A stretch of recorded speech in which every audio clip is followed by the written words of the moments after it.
Hello ladies and gentlemen, welcome to the third and very large episode of WWE Talk With Me. Here we talk about everything from Raw, SmackDown, 205, NXT, NXT UK, and pay-per-views. Let's get to it. Clash of Champions had a lot of controversy behind it. I enjoyed it a lot and thought it was a good pay-per-view, but there were a lot of points that just stuck out as issues to me. The first match of the night on the pre-show was that of the Cruiserweight title match, Drew Gulak vs. Humberto Carrillo vs. Lince Dorado. This match was a pretty okay match. It didn't feel like a pay-per-view match, and this week's 205 3-on-3 match was much better. In the end, Drew Gulak retained his title and is still your Cruiserweight champion. Now, this is one of the things that got me most angry about the pay-per-view. Cedric Alexander's music hit, and about 15 minutes before the real show began. At first, I thought, oh, maybe he's just going to rile up the crowd. But then AJ Styles came out, and the match began. AJ Styles! On the pre-show! Is this really what the OC has come to? I was really upset by this, and if any of these matches should have been on the pre-show, it should have been the women's tag titles or Miz and Shinsuke. At the beginning of the match, Cedric started off heavy, and I almost had a heart attack. Luckily, Styles made his way back to the top and retained the United States Championship. Our first match on the main show began as we had one of the most anticipated matches of the night, Seth Rollins and Braun Strowman vs. Dolph Ziggler and Robert Roode. The match was interesting. Not the best from these four, but one of the things I really can't stand is that Rollins can take 6 F5s, but it only takes 1 glorious DDT and there's a new tag team champion. Robert Roode and Dolph Ziggler are your new Raw tag team champions. Wow, who could have guessed that? The next match of the night was Bayley versus Charlotte Flair. Going into this, I'd honestly expected Charlotte to claim her 10th women's title, especially in her hometown. This match wasn't terrible, and after Charlotte delivered a hard blow to Bayley, the ref held her back. After a bit of struggle, Charlotte found her way around the ref before Bayley threw her opponent into an unveiled turnbuckle. This happened very fast and was hard to see what happened at first, but in the end, Bayley is still the SmackDown Women's Champion and also the 4th heel win of the night. We then had our second men's tag team match of Big E and Xavier Woods versus The Revival. You know, the Raw Tag Team Champions a little over a month ago. This match kinda sucked. There wasn't anything too interesting, and it was kind of forced upon us after the Revival beat down the New Day a few times without any real story behind it for either team. In the end, we got new SmackDown Tag Team Champions in the form of the Revival, the 5th heel win of the night. This kind of killed the crowd. How on earth was the crowd supposed to cheer for anyone? Whatever followed surely wasn't going to get the crowd out of their seats. And that it didn't. Alexa Bliss and Nikki Cross versus Fire and Desire for the women's tag team titles. A few moments before this match started, Alexa Bliss and Nikki Cross had an interview when a boom mic got into the shot, and it was revealed to be R-Truth and Carmella behind the scenes. After some banter, Alexa Bliss revealed Truth's location, and the usual guys came running after Truth. The match wasn't too bad, but it wasn't anything really good. Midway through, R-Truth ran through the ring, followed by his opponents, and it seemed as though Bliss should have won right then and there, but the match proceeded for another minute or so. It was a little confusing who the heels were in this match, but in the end, Bliss and Cross are still the women's tag team champions. Our next match of the night was one of the least anticipated, Shinsuke Nakamura vs. The Miz for the Intercontinental Championship. Sami Zayn came out in a poorly designed neck brace, which fell off within minutes, and coached his client through the match. The match wasn't terrible, but we've definitely seen better from Shinsuke. In the end, Nakamura won and is still the Intercontinental Champion. Becky Lynch and Sasha Banks was a match many people were looking forward to, myself included. The match was definitely a good one, but it sure was long. Sasha was fantastic in this match. She threw a chair into the ring to distract the ref before hitting Lynch with another one. Lynch then grabbed the chair for herself and swung it at Sasha, but instead hit the ref. This then led to what was practically a no disqualifications match as Lynch and Banks made their way all around the arena. In the end, they found themselves back in the ring where the two were separated, and Becky Lynch won by disqualification of herself. Why doesn't everybody just hit the ref or wait for a countout? Anyways, Becky Lynch remains your Raw Women's Champion. Now, I just kind of wanted to add this part to show how dead Kofi's character is at this point, but me and my dad were watching the beginning of the Becky match and asked, how many matches were left? I said 3, Becky, Rowan, and Seth. He then said, are you sure? I feel like we're forgetting something. I then did some number work and realized that would only be 9 matches. There's 9 titles and 1 non-title match. After looking at the full card, I realized we'd forgotten about the WWE Championship match. Anyways, now that spiel is over, we got the Kofi vs. Randy Orton match for the WWE Championship. This was as SummerSlam was boring. I had some issues with this match. It was pretty much a half hour of Randy Orton beating up Kofi until the end when suddenly Kofi recovered and hit the Trouble in Paradise to remain your WWE Heavyweight Champion. Let me tell you, this next match I was not excited for. I thought the Rowan storyline had gone on for way too long and that it was just getting stupid. The match began and Rowan immediately began throwing each other around in this no disqualifications match. They made their way around the arena and near the sound area. Roman then got some revenge by shoving the camera into Rowan. Roman then charged up as though he was going to hit a running spear, but then out of nowhere, a menacing figure stops him in his tracks. Then, that figure is revealed to be none other than Luke Harper. He's back, finally! The Bludgeon Brothers reunited. I thought it was going to happen on SmackDown last week, but no, Clash of Champions. Luke Harper is back. Thank God Rowan got the win, and Reigns didn't make a comeback and take them both out. This made me so happy. The match we've all been waiting for since the day after SummerSlam. Seth Rollins versus Braun Strowman for the Universal Championship. This match was a bit slow at the beginning, but then picked up some momentum. Seth reused an old move of his in the form of the pedigree. Seriously though, it took 4 stomps and a pedigree to stop the Monster Among Men. That was pretty crazy. After the match, Seth remained your WWE Universal Heavyweight Champion. I then felt some disappointment that the trademark logo came up and we didn't see the Fiend. Seth then made his way down the ramp and began waving goodbye where the screen would usually fade to black. But then, the lights went dark before the shrieking was heard.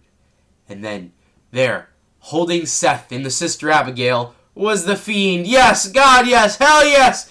He hits the Sister Abigail before the lights go dark, and then as they come back on, the man of our nightmares holds Seth by his hair, looking deep into our souls before listening to the Hurt Glove and using the Mandible Claw to put your Universal Championship to sleep, screaming as he proclaims dominance over the WWE Universe. Raw was a lot of mixed emotions.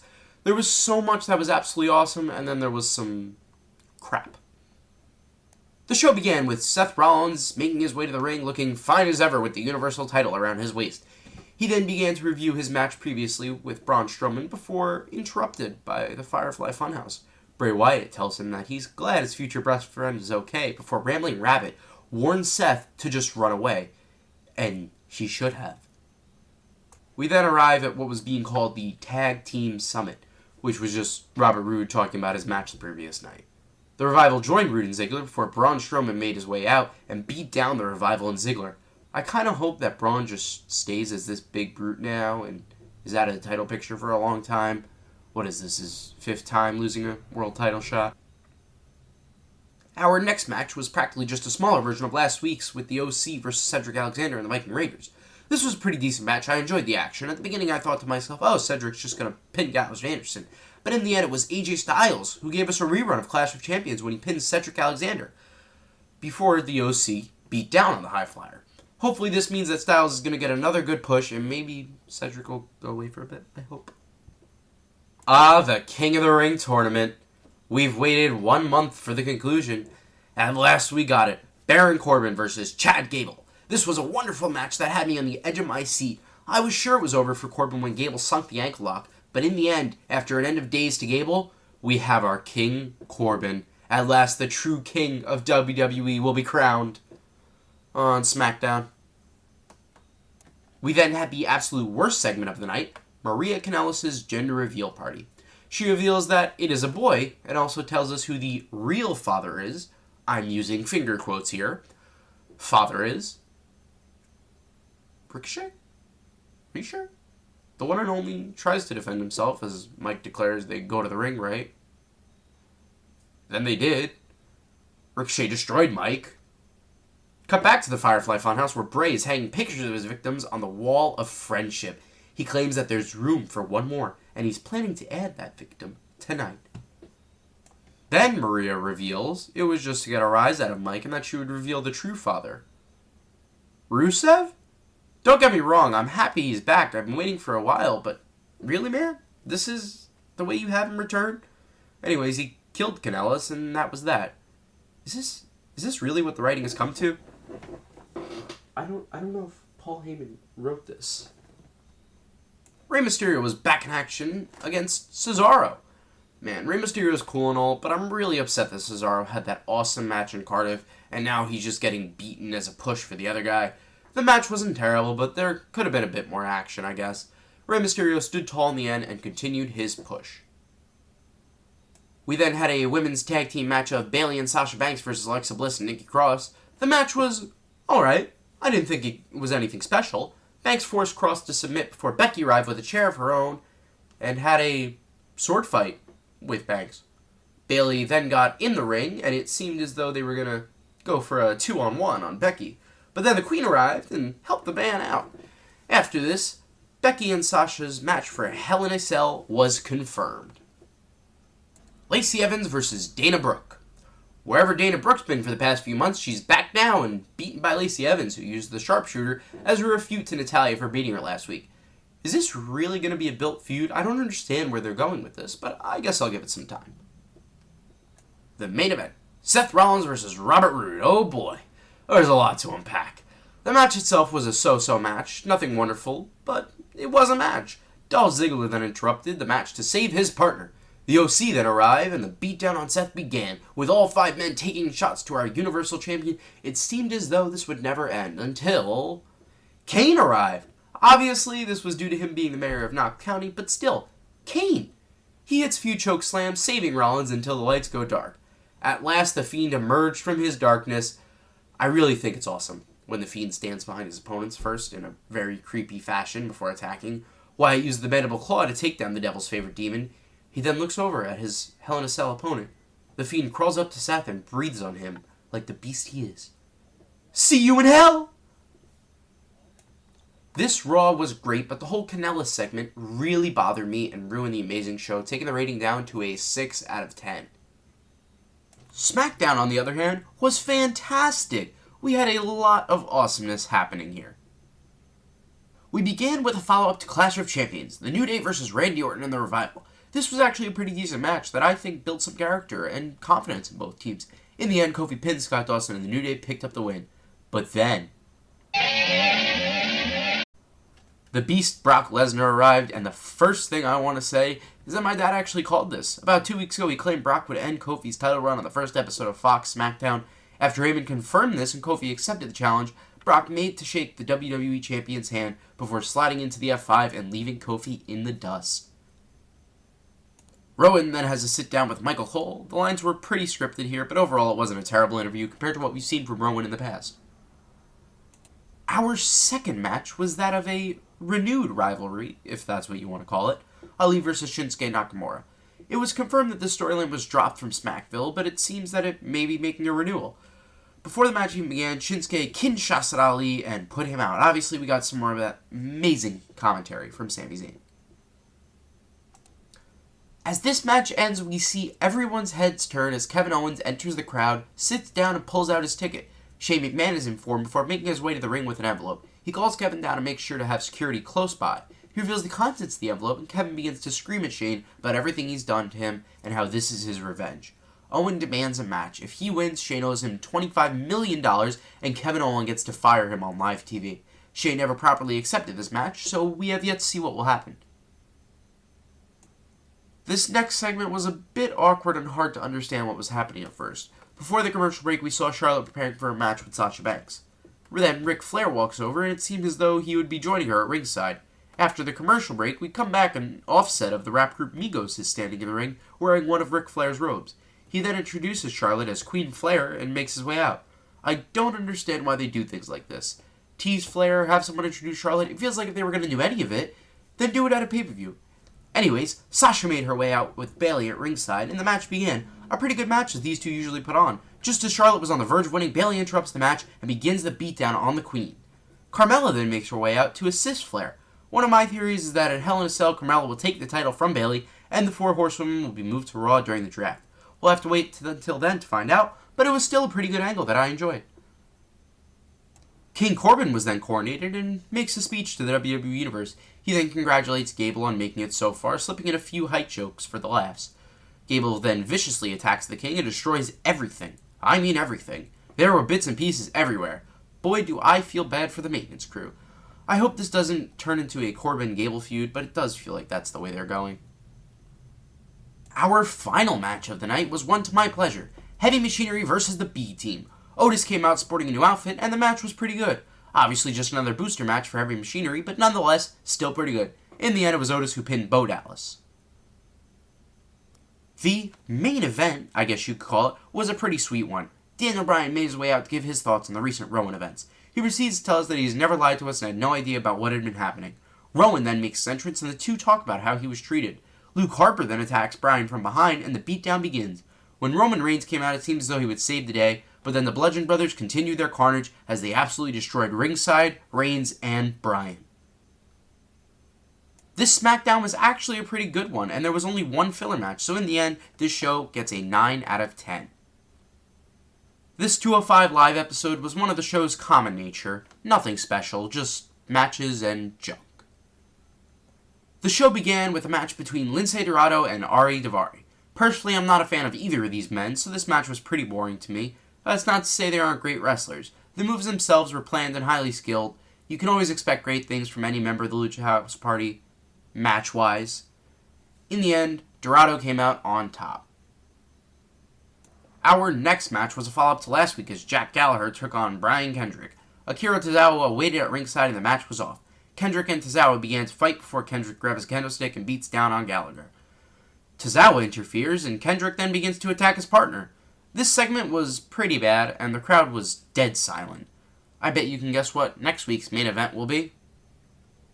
This week's main event was very boring and dull. Tony Nese versus Oney Lorcan. Nothing special, just a match. Gulak helps out his friend by tripping Lorcan, but that was really the only eventful thing in this match. In the end, Nese picked up the win and ended his losing streak.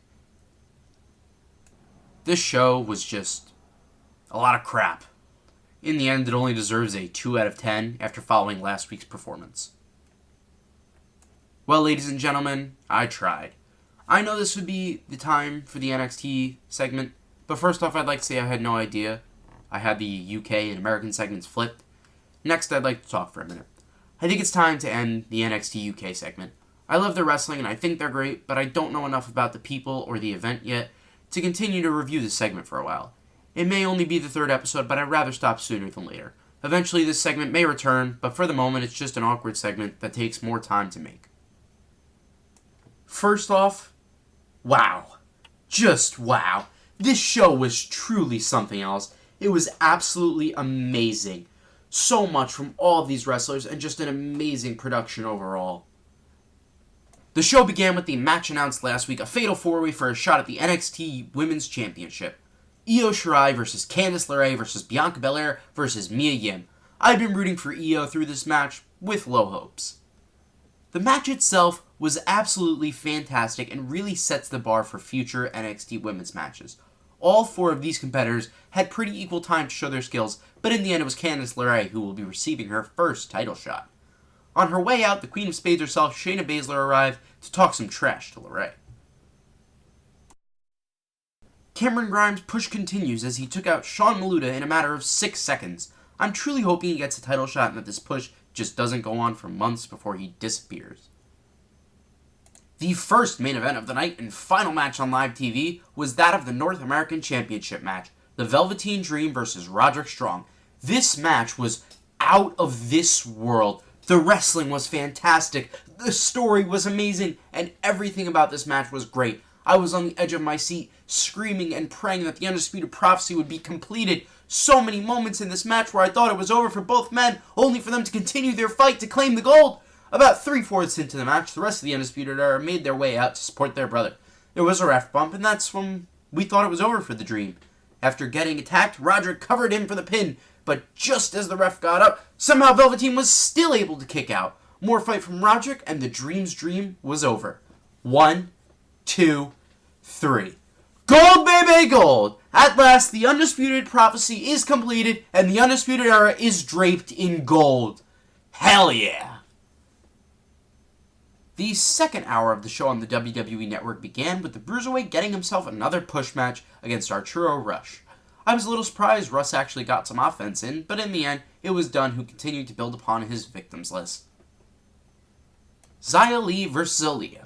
I didn't really care about this match much. I've seen both women in action before, and I don't think there's anything too impressive here. I do think that eventually Xia Li may have a title shot, but as of right now, it's all push matches for her.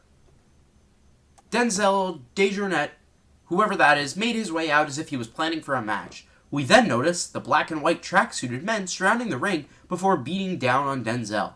Imperium had arrived in NXT America. The crowd began to beg for Walter as Imperium's theme hit and the NXT UK champion made his way out. He begins to talk about how sacred the ring is and how Imperium must defend its honor before the countdown clock begins, and out comes Kushida! Kushida! Frickin' Kushida! I love Kushida. The small man takes down Imperium and implies that we may see a match in the future between the NXT UK champion and the time-traveling wrestler. Oh my god, would I love to see that match. Two incredibly talented men with such different styles crossing over for an amazing match. It was announced earlier in the night that there would be a number one contenders match for the Cruiserweight title over on 205 Live. Oney Lorcan versus Lio Rush? So let me get this straight. Rush has been gone for months because of an attitude issue. Comes back, gets glorified on the first episode of NXT, and he gets a title shot? Huh. Anyways, this match was great and so much better than what we'd seen the previous night on 205 Live. Rush took the win, and it has yet to be announced when he will be facing Gulak. Our second main event was one that I had been anticipating, a rematch between Matt Riddle and Killian Dane, except this time the stipulation was a street fight. Previously, Dane had won, and maybe it was time for the King Bros to get some revenge. The match started a bit slow before going backstage, where Riddle would knock over Walter's glass of water and interrupt his little sit-down. Imperium begins to beat down on Riddle before the Street Profits come to his aid, then the Forgotten Sons join in, then Pete Dunne, then I lost track. So many people in a huge fight. Riddle and Dane got back to the ring, where Dane cleared it out and delivered a running senton to everyone. This was crazy, and technically we never got a real winner. As I said, such a great show with fantastic matches, even for the NXT standard. I really do think this show deserves itself a 10 out of 10. Well, ladies and gentlemen, that's it for this week's episode of WWE Talk with me. I do hope you've all enjoyed yourself. Feel free to subscribe for weekly content and leave a comment down below on this week's WWE events. Always remember, fight on.